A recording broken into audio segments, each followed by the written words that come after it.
be a huge year for the Arizona Diamondbacks, as it is their 20th season in the major leagues, and they've made the playoffs just once in the last 9 seasons. They have a new manager in Torey Lovullo and lowered expectations after 2 straight seasons of being a contender. This year, the Diamondbacks are at odds of 18-1 to win the National League West, 50-1 to win the National League Pennant, and 125-1 to win the World Series, which is much more realistic than in recent past seasons. New manager Torey Lovullo comes in from Boston, where he was an assistant to John Farrell, and he took over for Farrell when the Boston manager had to undergo surgery and chemo for lymphoma in 2015. This is his first head coaching job, and Lovullo has a lot of work on his hands. Offense was not a problem for the Diamondbacks, who were 8th in batting average and 10th in runs scored.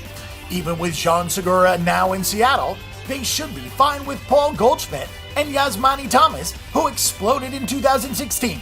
Don't forget about Jake Lamb either, and if Ketel Marte can lock down the leadoff spot, the Diamondbacks should be fine. However, once again, it was the pitching that let Arizona down.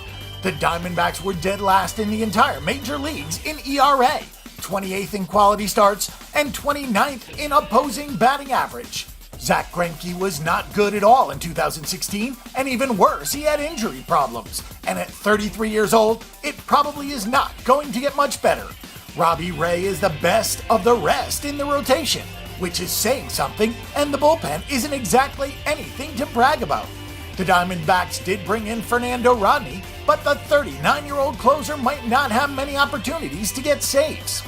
Chase Field has always been a hitter's park, but the Diamondbacks pitching staff was truly terrible in 2016, and it really doesn't look like they're going to get any better in 2017. It would not be a surprise if they were even worse. Arizona was also 20th in fielding percentage and 23rd in total errors last year, and quite frankly, they're not good enough to get away with that. Taking a look at some players to watch, we know Goldschmidt is going to produce, so now it's on the players around him, starting with Jake Lamb, who went from 6 homers in 2015 to 29 in 2016.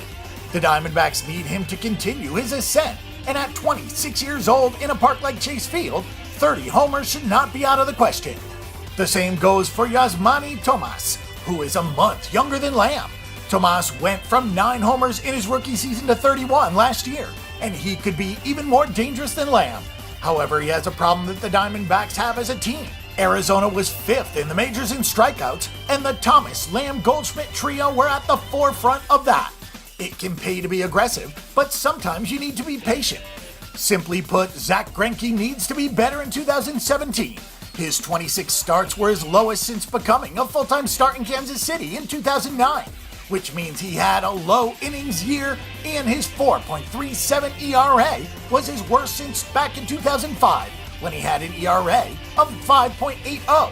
He doesn't have to be his Cy Young winning self, but Greinke has to be dependable enough in this rotation.